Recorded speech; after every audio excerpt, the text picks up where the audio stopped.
You have a TV? No. I just like to read the TV guide. Read the TV guide. You don't need a TV. Television addict! Television addict! Television addict!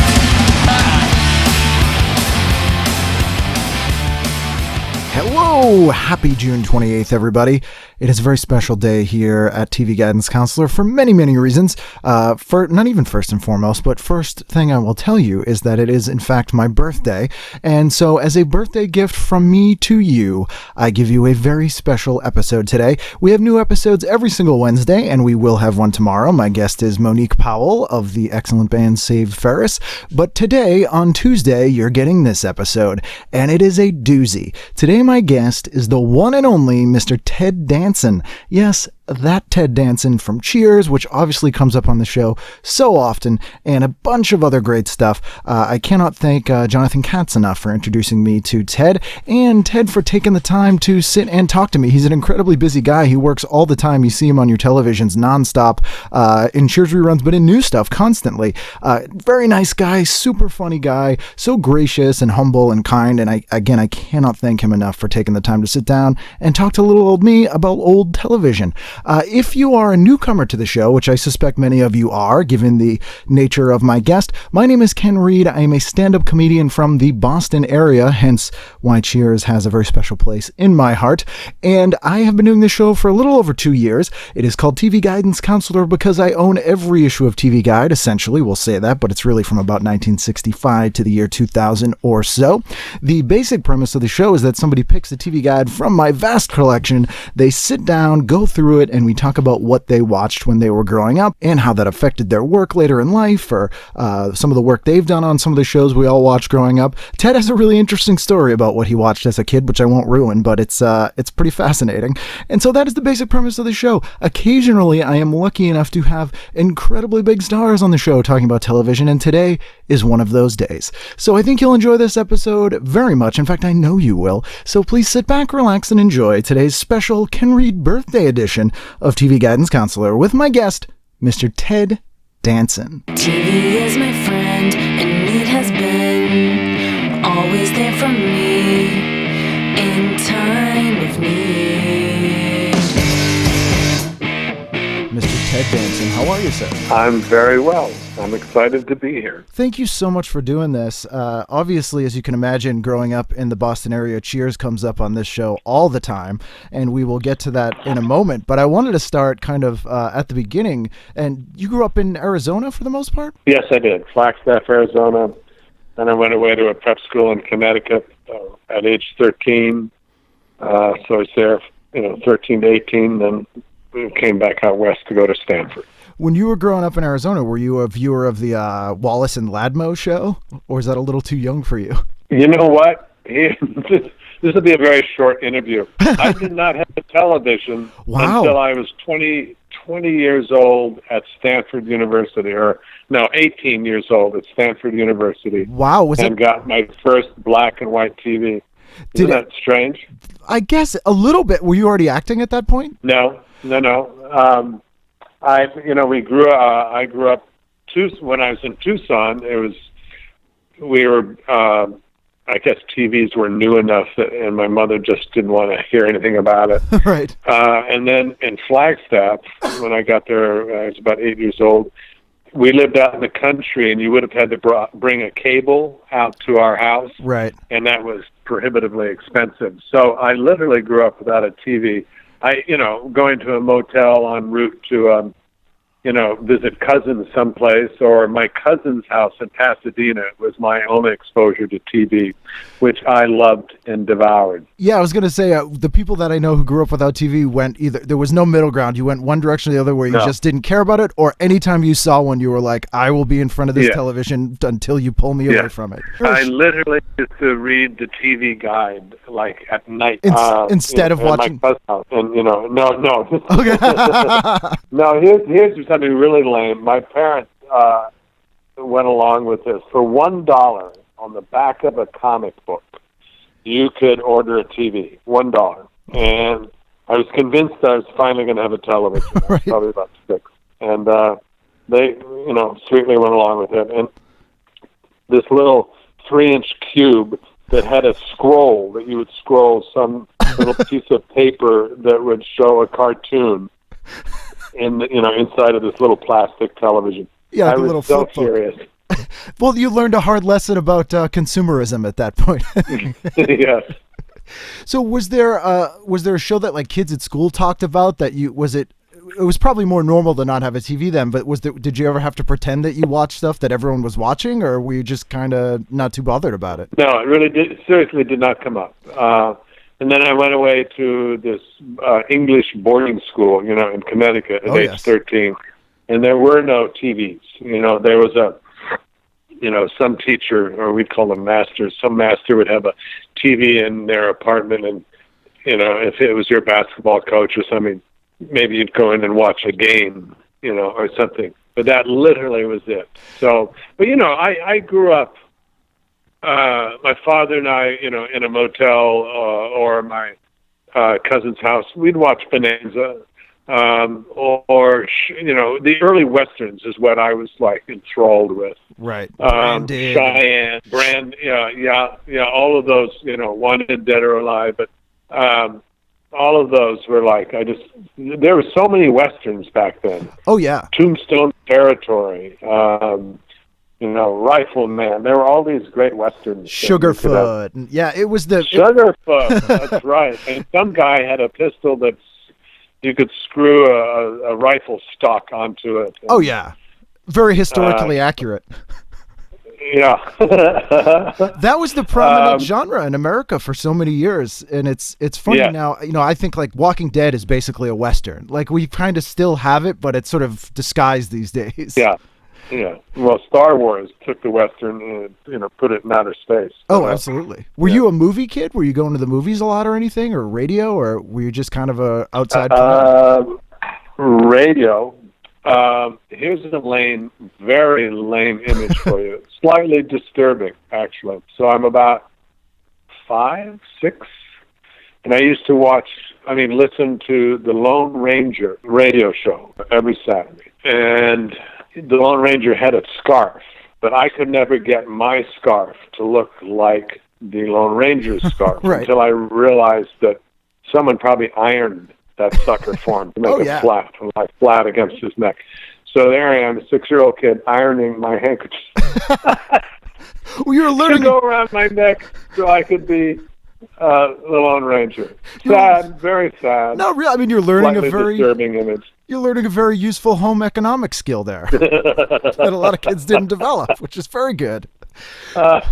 So when did you sort of get enthralled with acting? So it sounds like you started watching TV a little bit when you're like 18, 19, 20. And when did you decide maybe this is something for me, having not been too exposed to it? Not at all exposed, yes. My best friend Dwayne Retta and I, who lived, breathed basketball at Kent, at the high school, prep school that I went to. Mm-hmm.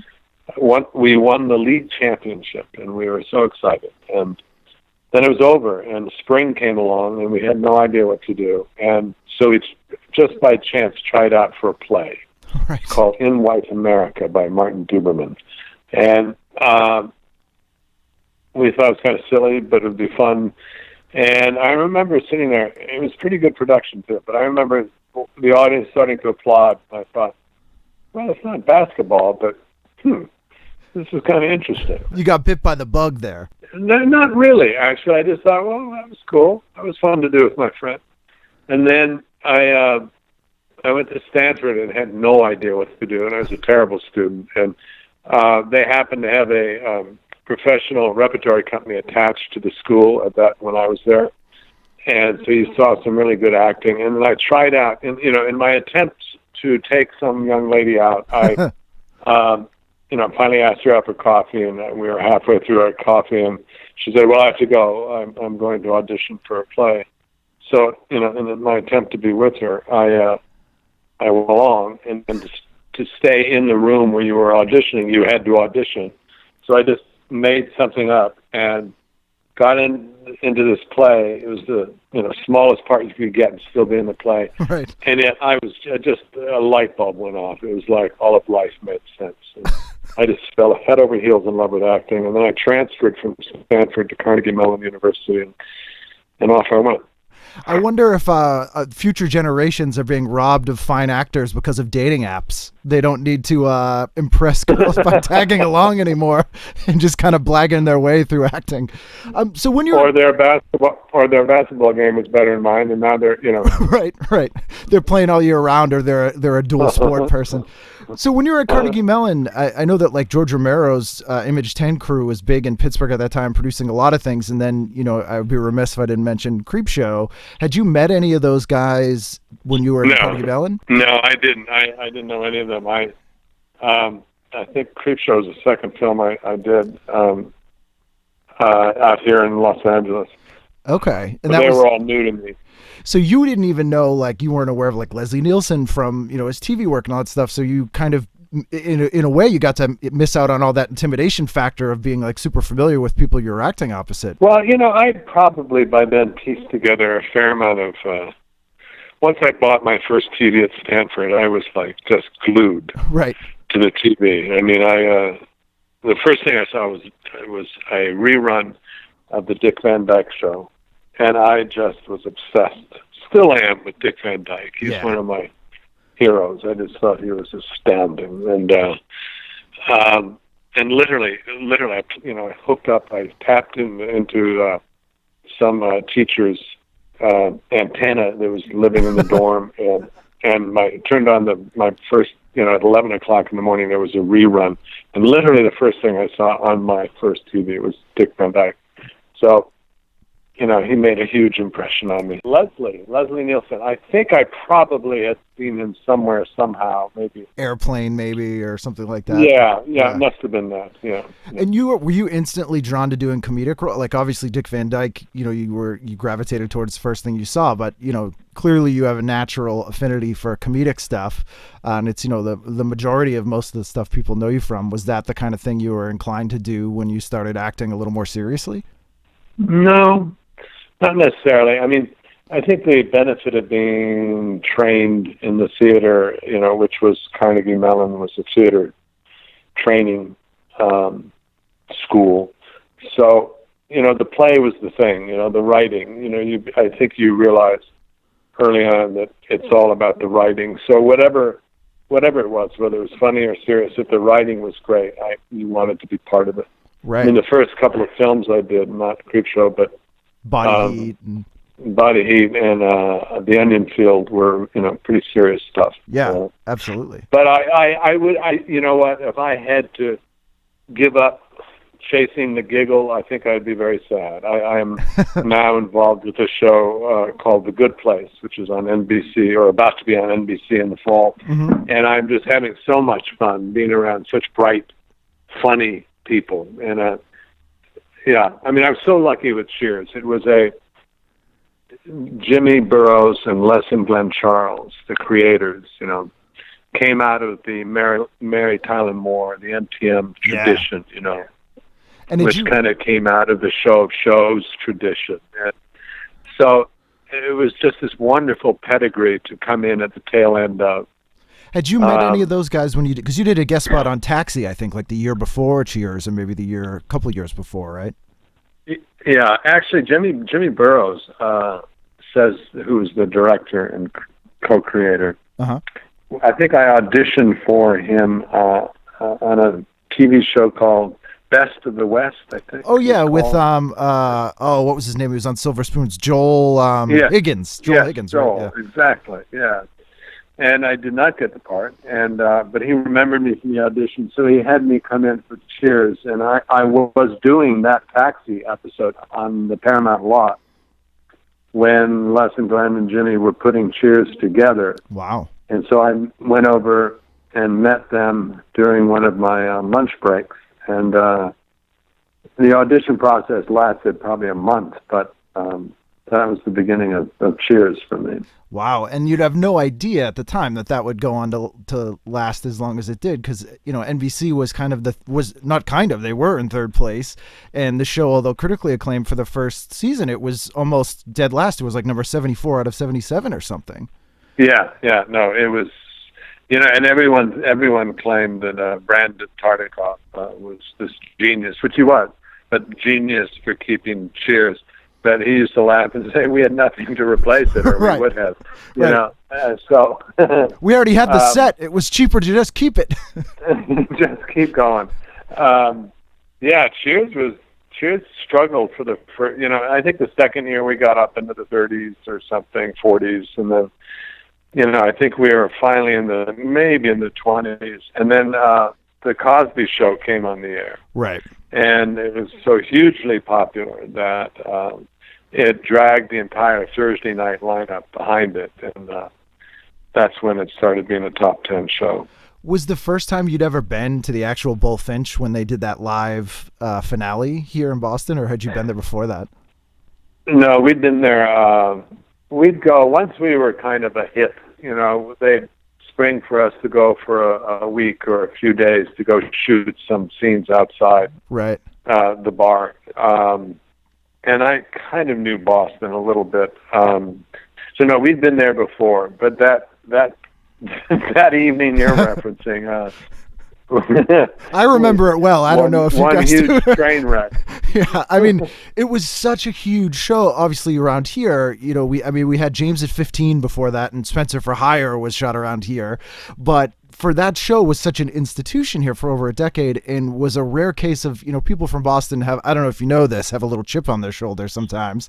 But it was so well liked and embraced as capturing what things were here, which was very unusual. So it was, that was probably the biggest sort of public party. I mean, I think I was 12 or 13. I went, you know, because it's a live show and Jay Leno's here. It was a huge thing. I was going to pull back a little bit because I also remember seeing you on a pre-Cheers show. You were in a 2-part episode of Spider-Man, which was pretty exciting. Oh Lord, I made the rounds in the beginning. You know, I did a couple of films, and then I would do pretty much anything that came along. Gratefully, you know, I was in BJ and the Bears. Yeah. I was in something with Michelle Pfeiffer, some show where two guys, fast cars, and Michelle, and I was the bad guy. And you were in Magnum P.I. Yes, Magnum P.I., where I discovered I had a bald spot. Oh. I was, you know, I watched the show on TV, all kind of excited, and there was this overhead shot of Tom Selleck beating the crap out of me, and because I was playing the kind of schmuck husband. Yeah, you get a murderous hook on a husband. boat and all this big action scene. Yes, and there I was with my bald spot that no one had told me about, and I was like, oh dear God, This is there not goes what I wanted. I'll never make it in this world. Was it weird to then act opposite Tom again for 3 Men and a Baby? Did you guys bring that episode up when you guys were on set? Yes. I was there because that was the day he got picked up, actually. Oh, wow. It was the first season, and that week, they found out that they were being picked up. Yeah, Tom and I mean, we don't socialize much because we're in different circles. Right. You know, families, different coasts, all of that. But I adore Tom Selleck, and then feel very close to him from those 2 films. Oh, absolutely. And it's so funny seeing you guys in Magnum and then seeing a very different dynamic, you know, a couple years later in those movies. Right. I also remember seeing you in a very fun episode of The Muppets Show in the Jim Henson Hour. And I think you're my first guest who have actually been a guest star on a Muppets show. Yeah, I don't know that I was any good at that, to be honest. I enjoyed it. But yes, I did. I remember somehow having some sort of swashbuckling sword fight with some Muppets. Yes. Yeah. Was that difficult? I mean, I imagine, you know, you're an actor, so you can act, but I mean, that's got to be a whole different ball of wax. I mean, that's a whole different world. Yeah, then, I you know. think it is. I think, you know, there's that.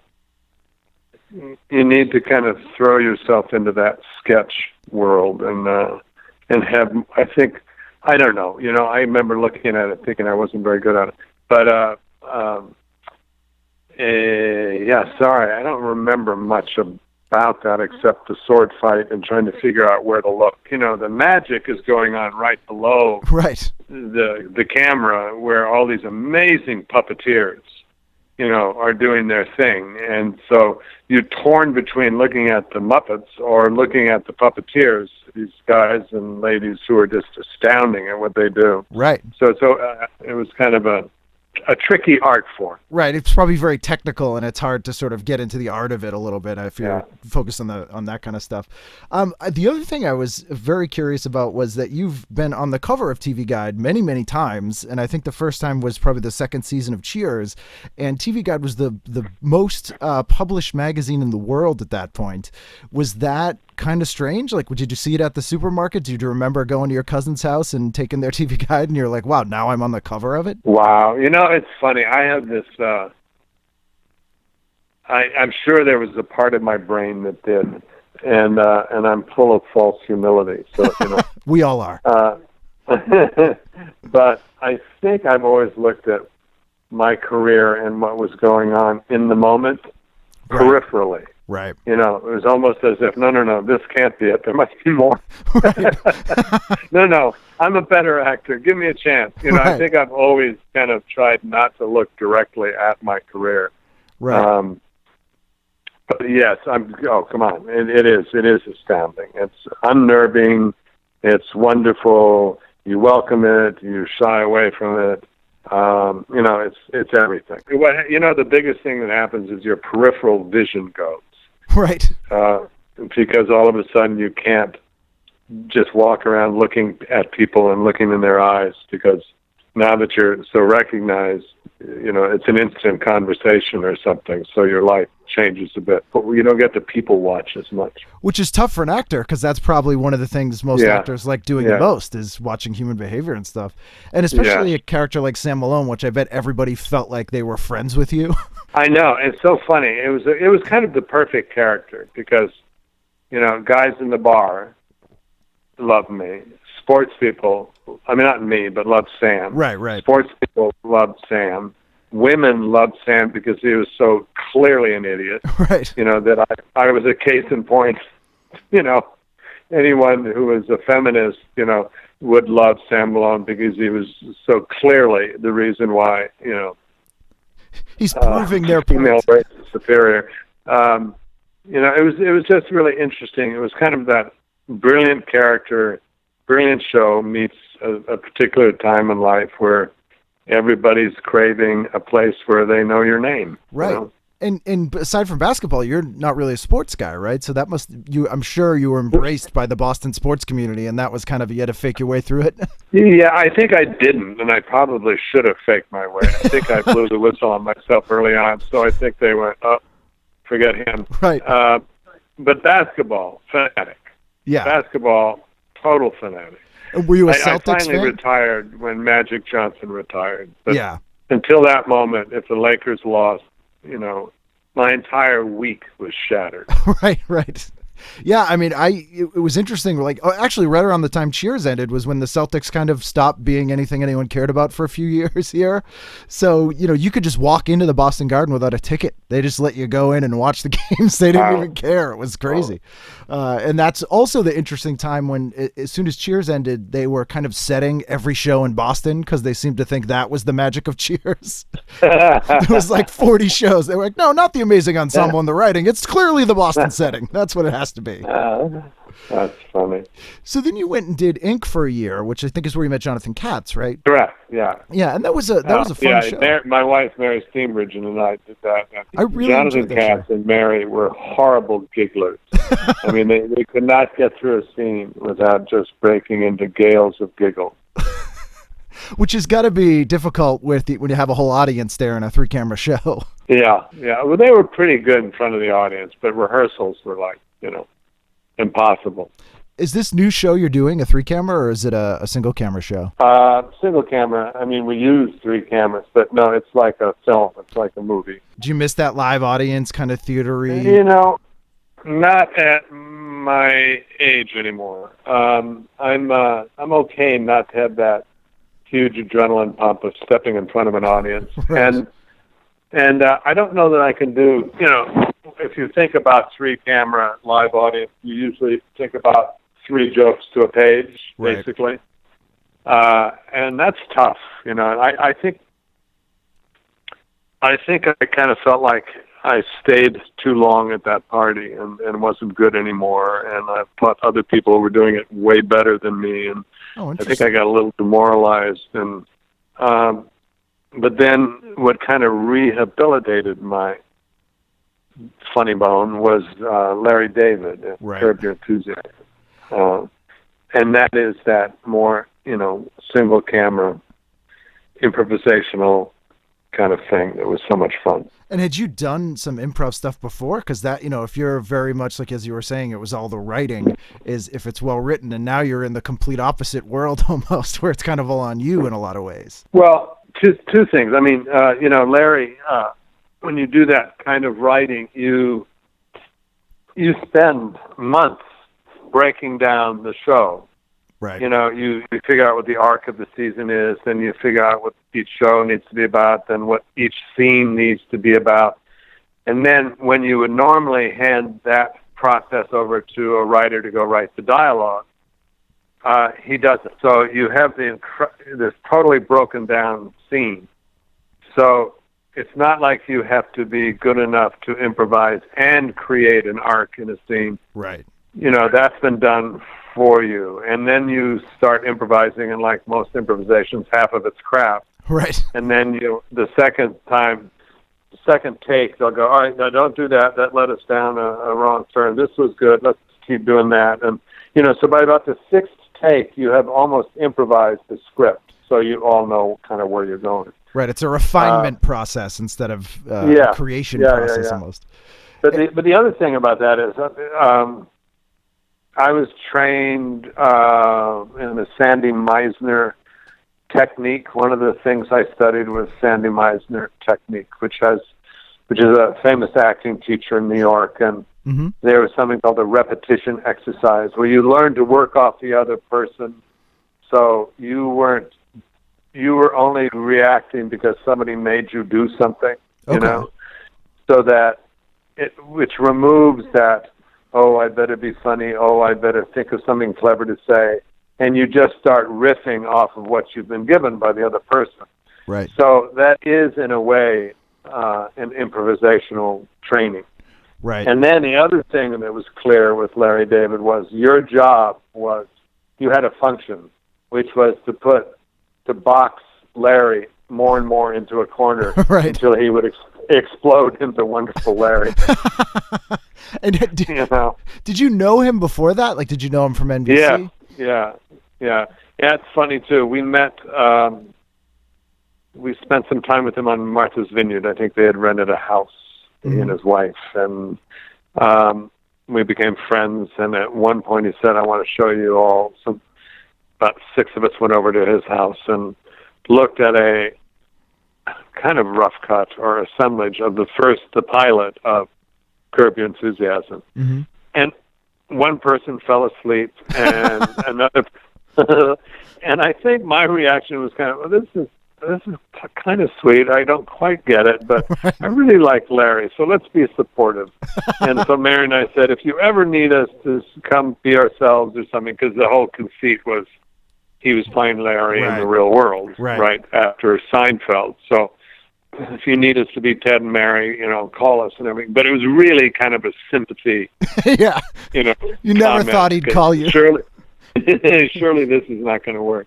And then we got a call, and it was such kind of guerrilla theater back then. It was like, bring some clothes. What are you doing this afternoon? Show up here.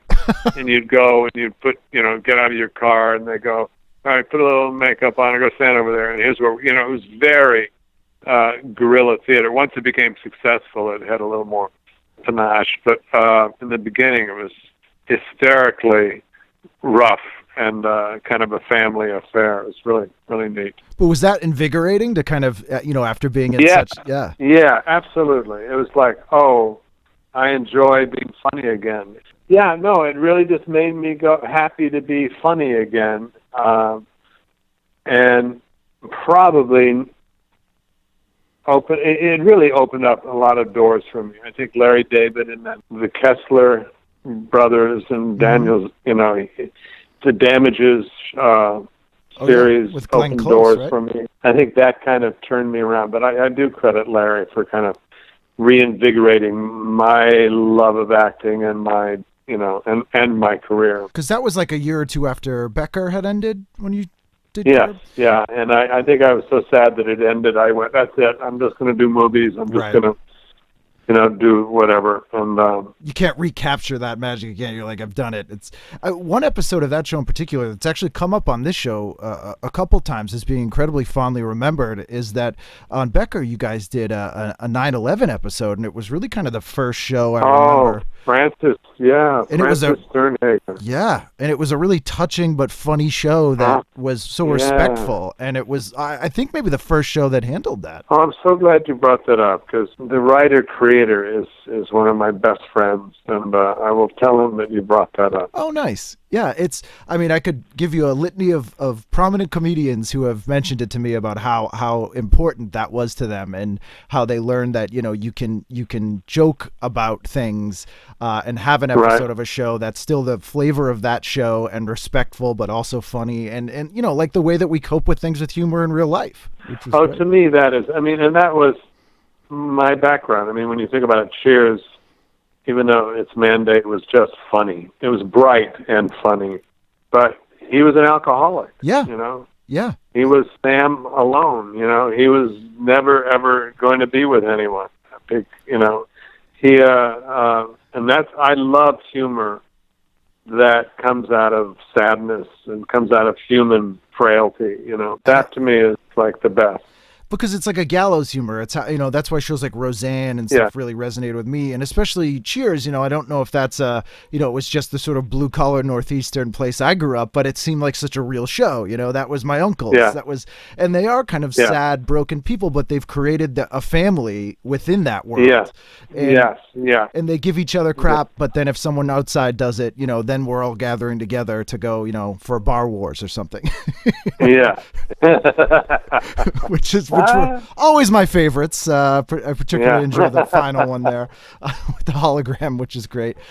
Is there anything you watch now? Are there shows that you watch that you just are addicted to? Oh, wow.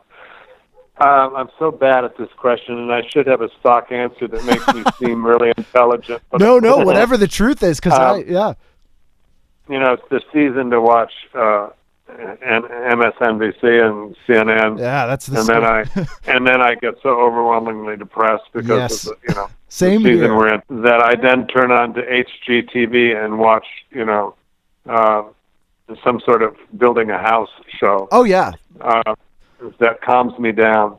But there are besides The Voice, we're addicted to watching The Voice when that's on. Right. But then you watch, I will catch up with, it took me forever to catch up with Game of Thrones, but it was astounding. And now I'm watching Bloodline. Is that the name of it? Bloodline. Oh yeah. Same people that did Damages. Yep. Created.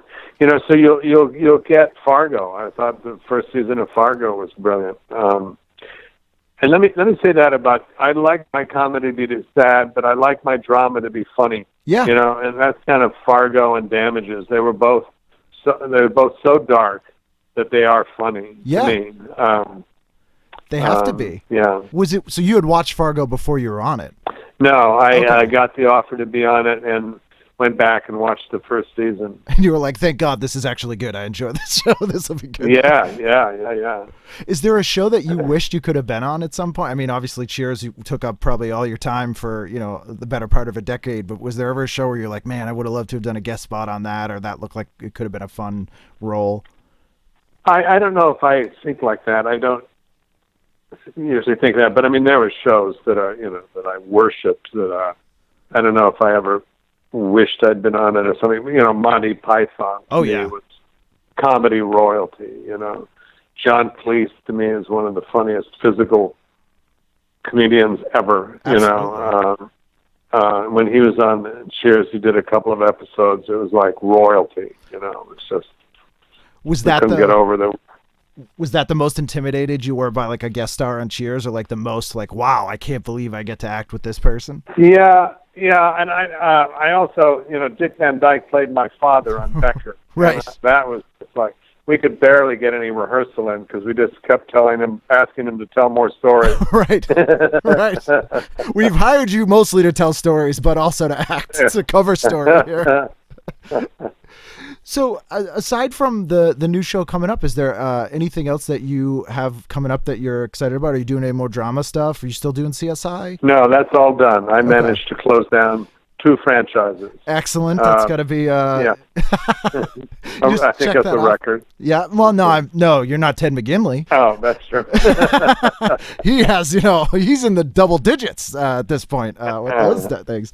When this new show comes out in the fall, do you ever watch your own stuff? I will. Yes, it's a huge process for me. I mean, literally, the first time I watch anything I'm in, I am in near tears. I am so old, so not funny. Look at my nose. Look at my, my whatever. Spot, yeah. I cannot see anything except every frailty, that I have. I cannot. Literally, I'm speechless at how horrible I am.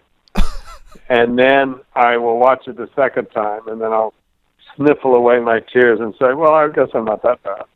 And then the third time, I noticed that there are actually other actors in the piece, right? Who are actually quite wonderful.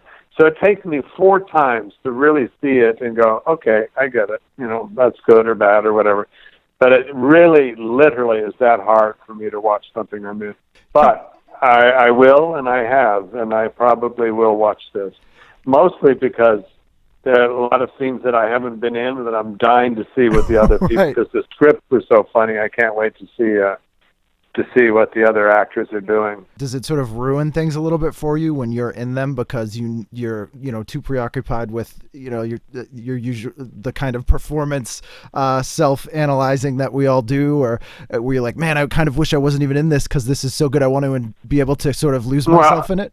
Well, if it's like a series, then I may feel that way for a couple of episodes, but then if I get in the swing of watching myself play this, it's usually watching myself play something for the first time. Right. That is the hard. Once I get used to it, then I'm fine. Yeah. Well, that's good because you've been in so much quality stuff. It would be like the ultimate Twilight Zone type ending that the one person who couldn't enjoy all this great stuff was you, The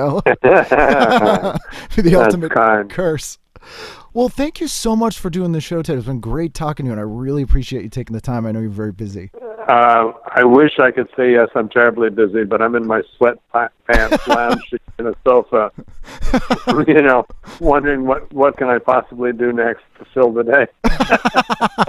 That's the actors. You're researching a role. Can't we talk for another hour? Yeah, absolutely. Yeah. What are you going to do? What's for dinner tonight? You making anything good? I don't know. Maybe you could have your own show on HGTV, like building a house or some kind of reality show where you do cooking. How to fill your day when you're, overly blessed. Anyway, thank you. It was fun to talk to you, too. And please give my love to Jonathan. Absolutely. If you see him before I do. Yeah, I absolutely will. Thanks so much, Ted. Take care.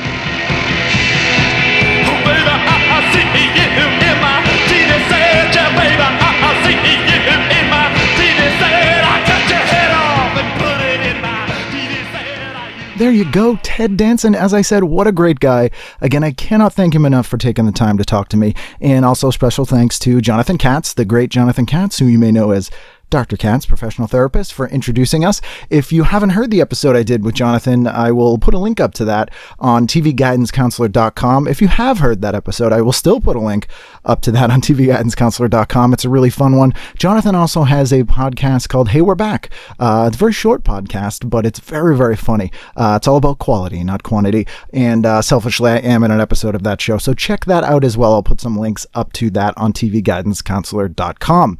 tvguidancecounselor.com is also where you can sign up for our mailing list. Occasionally I do live versions of the show. I will be at the Hudson Valley Comedy Festival this weekend in Hudson Valley, New York, and you can see me do stand-up. And if you can't go to that and want to hear me do stand-up comedy, you can buy my stand-up comedy album, The Vanity Project, Volume 1, Hollywoodland. It makes a great birthday gift for me if you buy it, but also for other people. Very funny. I recorded it at Meltdown Comics in Los Angeles. As I said, we have a brand new episode of the show every single Wednesday, tomorrow being no exception, where I have the great Monique Powell from the band Save Ferris. We're talking TV circa 1992. It's a very, very fun episode. And we have episodes on special days, and I don't warn you, they just come out. So make sure you subscribe to the show on iTunes or wherever you subscribe to podcasts these days. I know there's a lot of apps out there. And if you like the show, please tell some people about it. I like to spread the word. I make no money on the show. I just like doing it.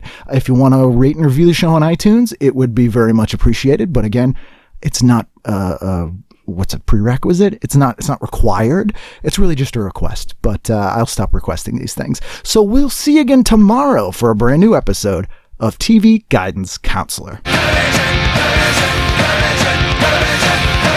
Here's a very lame image for you. Magnum P.I., where I discovered I had a bald spot.